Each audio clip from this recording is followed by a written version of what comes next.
changing your life one story at a time. This is the Chicken Soup for the Soul podcast with Editor-in-Chief Amy Newmark. Hey, it's Amy Newmark with your daily dose of Chicken Soup for the Soul inspiration to make you simply happy. We're 1 week into the new year, and I know you're thinking about ways to improve your life, so let's talk about confidence. We get so many stories from people who explain that you can actually fake confidence for a while, and if you do it over and over again, people will treat you like you really are a confident person. And then, lo and behold, because you're being treated like a confident person, you'll actually become one. And we have a great story about how this works in our new book, Chicken Soup for the Soul, Curvy and Confident. I love this story because I think it's something we can all use, and I've already been practicing it myself. So the writer, Regina Sunshine Robinson, tells us that she was a tutor at Piedmont Technical College in Greenwood, South Carolina, and she had a student named Darla. Darla was a mess. She was very anxious and unsure of herself. She wouldn't even look Regina in the eye when they first met. But over time, Darla opened up to Regina and told her that she had previously been a swimsuit model, and she'd even won swimsuit competitions. In fact, she met her ex-husband at one of those competitions.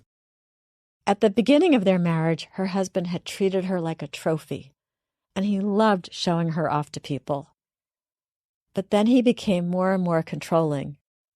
And after they had a baby and Darla couldn't lose the weight from the pregnancy, he got abusive, telling her that she was no longer attractive. Darla's self-esteem was shot when Regina met her. She had fallen into that trap that so many women are in, measuring their value by their weight.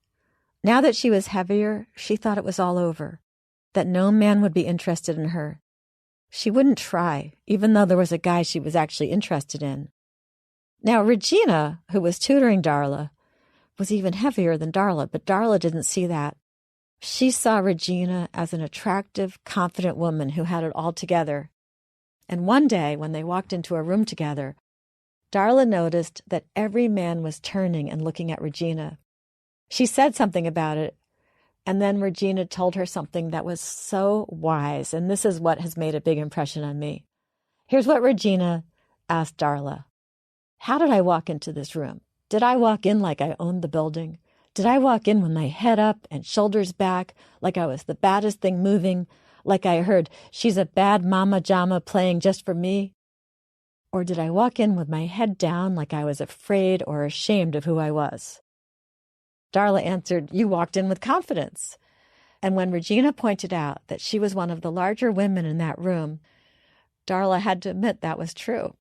But it didn't seem to matter. Regina walked in confident of her good looks, and everybody saw a good-looking woman. Regina explained, the thing that will always command attention is confidence. I walked in here like I was the baddest thing moving, and in their minds, they want to know what I know that makes me walk with such confidence. A real man is looking for a real woman, a whole woman. He's not looking for some broken-down woman that he has to piece together. A real man, a king, is looking for a queen who can rule and reign with him. A real man is looking for a real woman who knows who she is and loves herself. It took a while, but eventually it sunk in. And a few months later, after graduation, Regina saw Darla again, and she couldn't believe her eyes. Darla, who couldn't even look her in the eye when they first met, who trembled from nervousness and never smiled, now looked amazing. She had her hair and makeup done, she was wearing cute clothes, and she had a big smile. She told Regina that it had finally clicked for her. She had realized that she was worthy of respect and self-confidence, and she had started carrying herself differently. And she'd even gotten up her courage to approach that guy she was interested in. Darla told Regina that she was finally there. She was a bad mama jama too. Come back tomorrow and we'll talk about another single mother, but in a different context. This mother has a wonderful story about how her kids came together to help her without her having any knowledge of it at all.